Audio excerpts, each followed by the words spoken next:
Hey guys, how's it going? I want to quickly discuss about poison ivy dermatitis now that I am a victim myself. Can you see what happened to my left eye?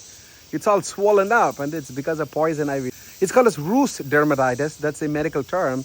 And that can be severe enough that some patients may need hospitalization. And the patient might need IV steroids and a lot of Benadryl. And then, of course, the rash can end up with secondary infection. And, it can be really a mess. Luckily, it affected me only around my left eye, and I'm going to just tell you a little bit about it, what happened. Do you see that, I got some shrubs in front of my house? Those are called as boxwood, and in fact, I came to know about the name only this morning.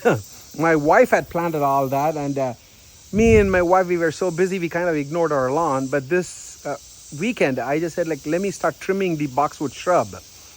I got some time. So when I started working on it yesterday, I realized that over top of this shrub, these vines had grown. And then when I looked at this leaf formation, it looked like poison ivy, 3 leaves. Google it and you'll realize that. So it looked like poison ivy. So I made a note in my mind. I said, I'm going to cut it off at the bottoms. I'm going to kill the vine, but I'm not going to touch it. I'm going to handle it with care. So that's what I thought. But looks like I really touched that vine somehow and I touched my left eye.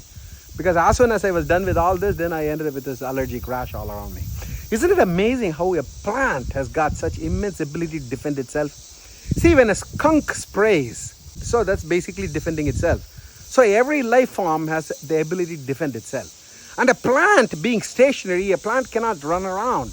When somebody comes to harm a plant, it's just stationary there. It's a sitting duck. So somebody can just pluck it, they can do whatever that they want to do to a plant, but still, the plant tries to defend itself, like a rose bush and its thorns. So when you touch a rose, when you want to pluck a rose and there is a thorn and it harms your fingers, that's kind of a way by which it defends. And similarly, poison ivy, it secretes these, oily substance, and I think it's called as urushiol. And urushiol is just bad for our skin and it causes pretty bad allergy. We can end up with a whole body rash. And then, of course, the rash can get infected.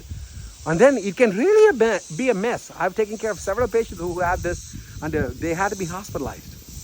So now I'm a victim myself, guys. So when you come across poison ivy, be careful, okay? Just Google to see how it looks. Just be careful, don't touch it.